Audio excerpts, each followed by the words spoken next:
Vamos a cambiar de tema. Hay una distorsión muy grande en el precio de los alimentos entre lo que recibe el productor que los cultiva, que los elabora, y lo que paga uno cuando el alimento llega a las góndolas, ¿no? Según un informe de CAME, el consumidor paga en promedio el triple de lo que recibe el productor. Eso es el promedio. Hay casos extremos donde la diferencia es realmente abismal. Por eso vamos a hablar con Paulina Lescano, que es ingeniera agroindustrial. Buen día, ¿cómo andas, Paulina? Hola, ¿qué tal? Buen día, muy bien. Bueno, te preguntábamos entonces, hacíamos la introducción, contábamos el abismo que hay entre lo que reciben los productores y lo que se paga en las góndolas del supermercado. Y bueno, la pregunta del millón es quién se queda con la diferencia, ¿no? Bueno, creo que son muchos elementos que inciden en eso y en relación a ese dato que vos mencionabas del 3,3, ese sería como un promedio entre distintos alimentos. Si yo más te cuento que seguramente habrás visto en el informe que en el caso de, por ejemplo, el limón, ese valor es de 16 veces, Sí. Ahí seguramente te vas a preguntar mucho más quién se queda con esa diferencia. La realidad es que a medida que hay más participantes en la cadena, es más difícil contestar esa pregunta. Y por el otro lado, esto ha pasado en general siempre. Y, por ejemplo, en el caso puntual del limón, de lo que pasó en junio, es que hubo una gran producción este año, no solamente en nuestro país, sino también en nuestros principales competidores en el exterior. Sí. Y esa situación externa generó una sobreoferta con muchos de esos limones que tenían que ir al exterior, que no van a ir, o sea, que van a quedar en el mercado doméstico, y hace que justamente a los productores se les pague muy poco, que el precio que ellos reciben haya caído cerca de un 30%, que no les alcanza ni siquiera para levantar la fruta, y en góndola solamente bajó un 7%. Claro. Entonces, creo que ahí finalmente eso se va a terminar achicando, esa brecha tan alta. Me imagino que por una baja en los precios en góndola, ¿no? Porque al productor más no se le puede bajar el precio. Claro. De todas maneras, la carga tributaria es realmente muy alta, ¿no? Porque para empezar, los alimentos pagan, hay dos segmentos, los que pagan el 10,5% y los que pagan directamente el 21% de IVA, ¿no?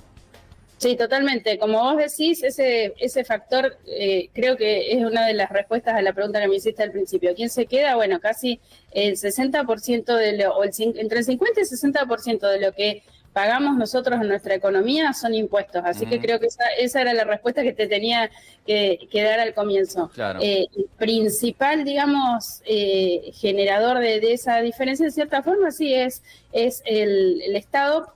¿Por qué? Porque en cada una de las etapas va recolectando esos impuestos y, como vos decís, es altísima la carga. Esa carga impositiva es menor en otros países, por ejemplo en Europa, en Estados Unidos, en Brasil, en los supermercados, el precio de los alimentos, inclusive medidos en dólares, es menor, es más bajo, ¿no? Sí, totalmente. Y eso no solamente ocurre en los alimentos de nuestra economía, sino en absolutamente todo, ¿no? Cuando no sé, hablamos de los pasajes caros, de todo, tiene una altísima carga impositiva. Y por ahí también me voy a, por ejemplo, lo que es el principal generador de divisas de nuestro país, que es todo lo que es la parte de soja, maíz, trigo, etcétera. Ahí también ese dato que estamos dando de cada suponete de $100 o 100 pesos que gana, de su ingreso que tiene un productor, el 60% también se repite que se lo lleva al Estado, en ese caso en concepto principalmente por derechos de exportación, ¿no? Sí, por retenciones, ¿no? Después a eso hay que sumarle los costos de producción que tienen los productores, ¿no? Porque están los fertilizantes, levantar la cosecha, pagar los sueldos, un montón de cosas, ¿no? Sí, exactamente. Por eso es que me corregí, no es que es cada 100 dólares, digamos, de ganancias, sino cada 100 de ingresos. Tenés eso y además todo lo que vos estás diciendo, toda la parte de producción, ¿no? Entonces, prácticamente esta campaña van a terminar también en rojo si es que los precios internacionales no suben o si hay una baja de impuestos, ¿no? ¿Cuánto está la tonelada de soja ahora, digamos? ¿Cuánto está?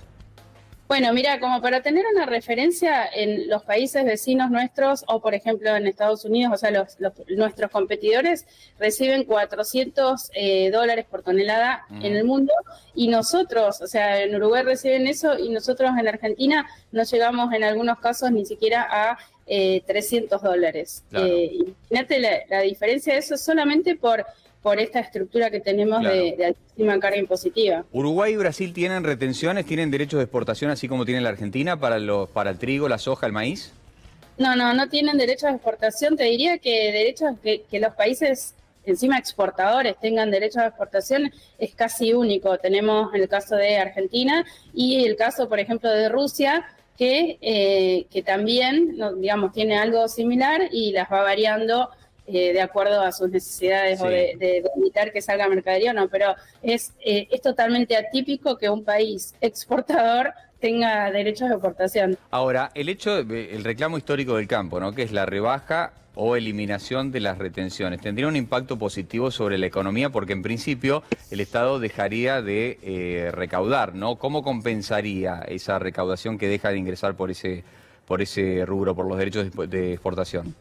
Bueno, sabes que ya tuvimos una prueba en nuestro país de qué es lo que pasa con eso, y fue durante el gobierno de Macri, que hubo una eliminación de los derechos de exportación en lo que fue el trigo, y bueno, y una reducción en soja, y el efecto automático fue que en la próxima campaña, o sea, en la siguiente campaña de esa eliminación, hubo más hectáreas, tanto de maíz como de trigo. Entonces, la respuesta a tu pregunta es que una baja en los derechos de exportación automáticamente genera más superficie sembrada con mejor tecnología, y que eso va a generar mayor producción, que a su vez va a generar más volumen de ventas al exterior y más ingresos en dólares. Eso está totalmente medido, ¿no? Sí. El tema es que creo que, como siempre estamos como en una economía en llamas y siempre tenemos que andar pagando incendios, es difícil que un gobierno tome la decisión de hacer ese corte, porque como vos dijiste, en el inmediato el aporte a los derechos de exportación es enorme hoy en nuestra economía.